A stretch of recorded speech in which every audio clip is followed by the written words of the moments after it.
Back to the budget, our regular Monday panel, former Howard Government Minister Peter McGauran and Hawker Britton MD, long-time Labor advisor Simon Banks. Gentlemen, great to see you. Peter, this is a bit of a shift in terms of thinking. The Treasury more optimistic about inflation than the RBA is ahead of Jim Chalmers' third budget tomorrow. Very risky of the Treasurer to pin the government's political fortunes to such an assertion that interest rates, inflation will be between 2% and 3% by the end of the year.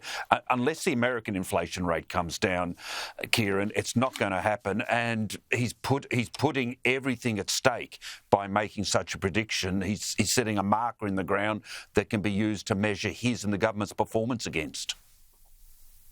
A lot at stake, as I mentioned to Katie Gallagher earlier in this program, Simon, when it comes to people's personal budgets, but for the government's political prospects as well. Peter's right. Oh no, I think the Treasurer's put a clear line in the sand. I think people will be able to judge the performance of the government over the course of the next 6 to 12 months, whether it actually achieves that target. And the important thing, Kieran, of course, is the RBA forecasts were made in advance of this budget. They didn't take into account the measures that are about to be announced tomorrow night.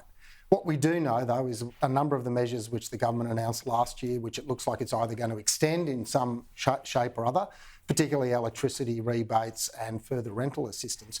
We know that they had a material impact on bringing down inflation during the course of the last 12 months. And really all the government's doing is projecting that that's going to happen again into the future. So I think the really interesting debate come actually Thursday night. Is Peter Dutton going to vote for this electricity and rental relief for low and middle income Australians? Yeah. So when we make that comparison, Simon, before I go back to Peter, let's just drill into that a bit, because the RBA is saying that inflation will be, its forecast is inflation at 3.8% at the end of this year. Treasury saying it's going to be below 3%. Now, the last budget, those measures that you referred to took off 0.5% of CPI. So that gets you from 3.8 to 3.3.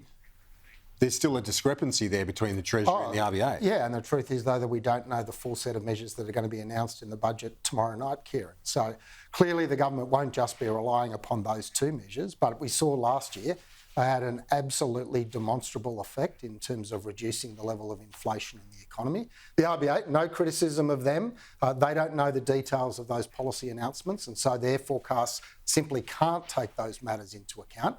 But Jim Chalmers has made it very clear. He has been talking with the Reserve Bank governor. He's obviously been flagging that there might be something in this space.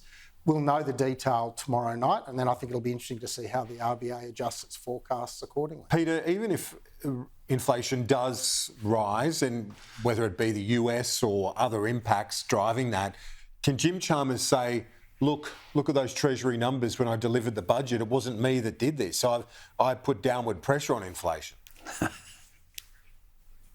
Yep, fair enough, Kieran, and that will be his last line of defence. But I've never seen anything like this budget before. It's full of political risks.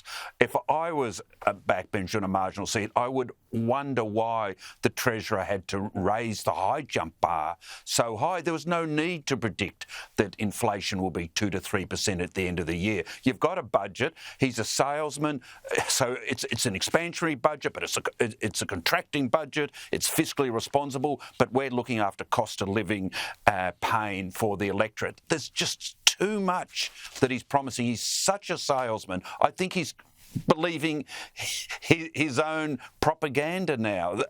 He cannot deliver everything that he's promised us in the lead up to this budget. He might on budget night and for a few weeks, if not months afterwards, but long term, this is not a budget that reduces inflation, and it doesn't, as sure as anything else, improve the economic foundations of the economy, such as productivity.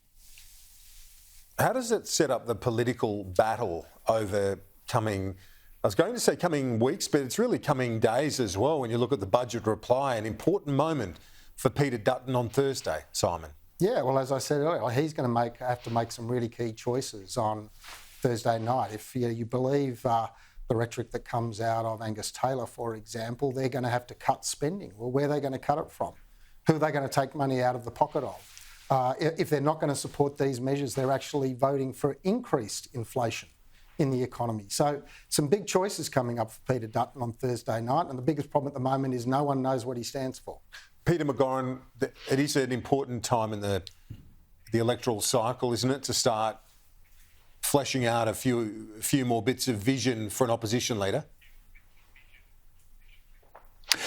Yes, to a point, but we all know Anthony Albanese came to government either parroting the then government or not offering any alternative. Look, I'm prepared to cede the week to Jim Chalmers and the government. It's a very skillfully and artfully presented budget, and there's been a lot of preparation in the media leading up to it. But long term, I don't think it solves their problems, and he's fired all his best shots. What happens if inflation's still high in August, September? Where's his cost of living relief then? So, frankly, I think the Emperor's got no clothes. Peter McGauran, Simon Banks, great to see you both. We'll find out the detail of those clothes and talk to you next Monday. Appreciate it. Pleasure.